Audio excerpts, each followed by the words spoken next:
Good morning, ladies and gentlemen, Excellencies, distinguished panelists, honorable guests.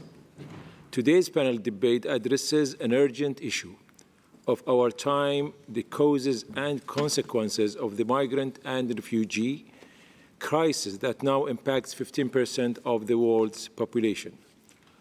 Over 1 billion of the Earth's 7 billion people.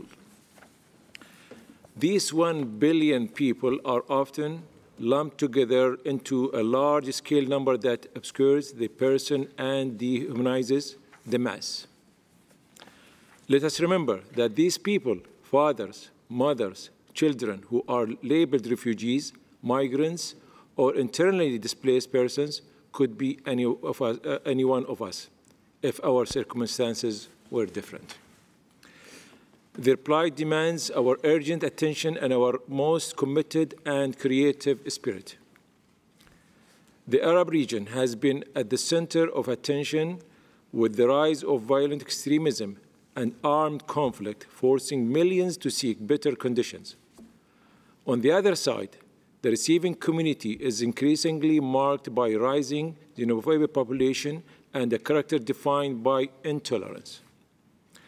The fear of the other is once again rearing its ugly head, and blaming victims of society's failures is often the norm. As we look ahead, we can expect that the situation to worsen as conditions further deteriorate.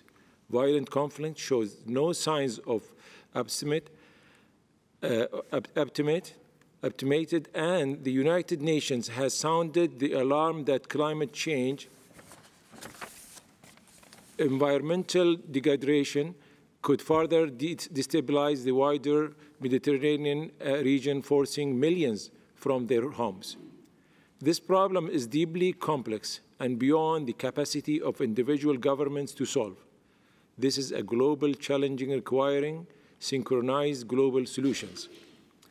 For this, we must mobilize a common agenda of sustainable solutions that transform the human experiences of those who are suffering.